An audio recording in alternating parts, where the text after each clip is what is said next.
I think you'll find this a very practical night. So I must incorporate certain things that I might have missed through the years. I tell you this because a very dear friend of ours, he's not here tonight. He just, had he known that I was closing on the last lecture night, which is tonight, rather than the last Friday in the month, he would have been here. But he said, I'm greatly disturbed over something you said just about 2 weeks ago. And that is about the ranks, the heavenly ranks. And he said, I will not give up my divine right, my power, to anyone. I will not make others little that I may seem to myself superior. Now he said, I might have misunderstood you, and I wish you would answer this from your platform, and I will get a tape from someone and hear your answer to my question. For I spoke of the ranks, the spiritual ranks. I will not retract one word. But he failed to see the difference between the individual and the state in which that individual was for that moment. There's a vast difference between states and the immortal you. The immortal man is God. Man is all imagination, and God is man, and exists in us, and we in him. The eternal body of man is the imagination, and that is God himself. God is playing all the parts. God alone acts and is in existing beings or men. There's only one actor in the world. There's only one author, and that is God. And that God of whom I speak is your own wonderful human imagination. That is the operant power in the world. If I speak of your God, the chances are you will think of an existent someone outside of yourself. But if I speak of your imagination, I am certain you will think only of yourself. Well, that is the God of whom I speak, playing all the parts. And the lowest part is the multiple tongues. You're not a linguist, but all speaking our language. 200 million of us find it difficult to understand each other because we are moving towards a prejudice, a superstition, a fixed idea. And so we may say anything, but we have to get through that barrier, even though we are talking the same language, using the same English term. So here, let me start with a quote from the 8th chapter of Nehemiah. And they read from the book, from the law of God, with interpretation. And the people understood the reading.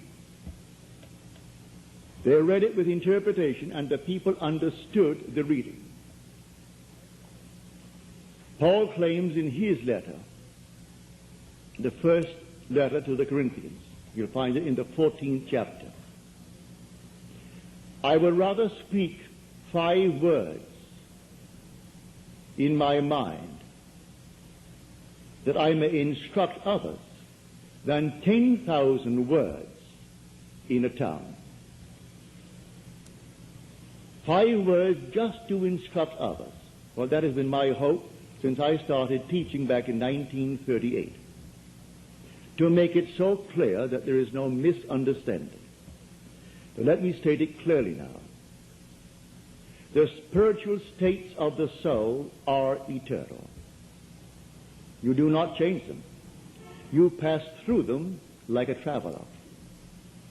And you start at the very lowest, the tongues, the confusion of tongues called Babel in Scripture, where we do not understand each other, and so we war over strange confusions. The second one is the administrator, the organizer.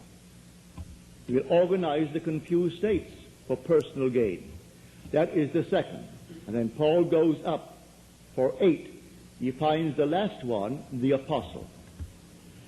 Now, the one who played the part in the very lowest is still the same one who's going to play it when he is called as an apostle and sent to tell the true story, the same being. Do not identify him with the state called the apostle. While he is in it, he's going to play that part. But he is not that.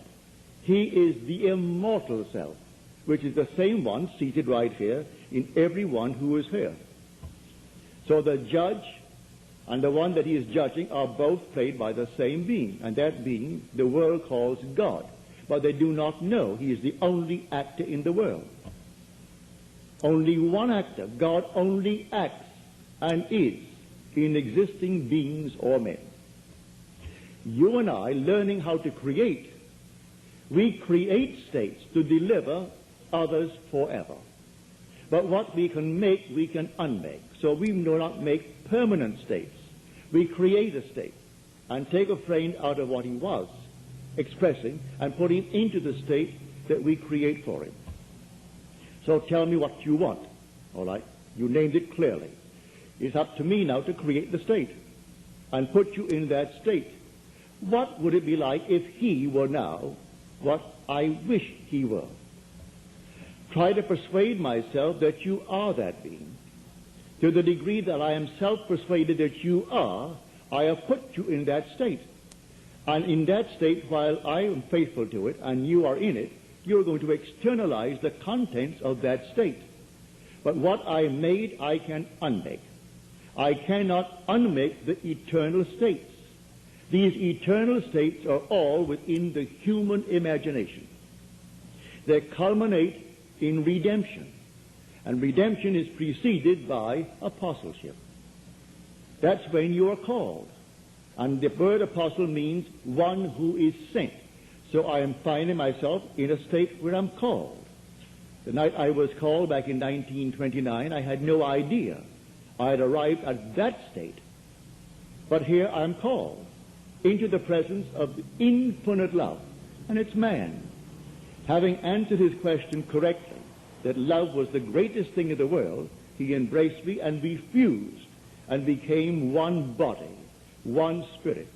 For he who is united to the Lord becomes one spirit with the Lord.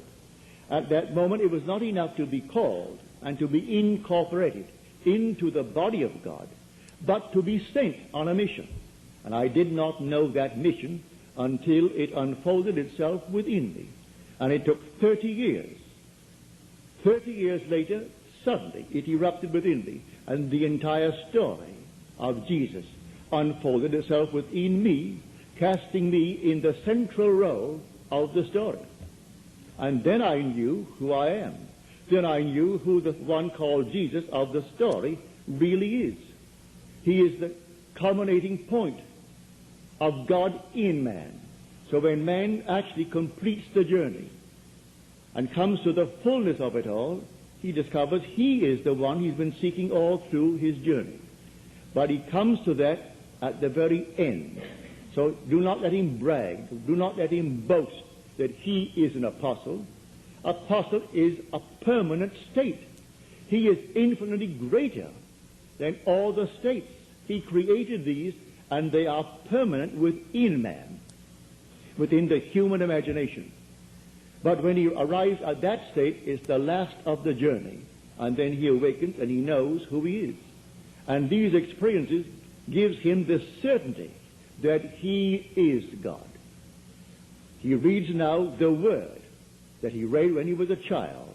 And when before he could read it, his mother read it to him. And then he went to school and he read it in school. And when he could read for himself, he picked up the book. He couldn't quite understand it, but he read it. Now he reads it as something entirely different. He knows the book is all about himself. It's not about any being but God. And he's found God within himself, and he is God.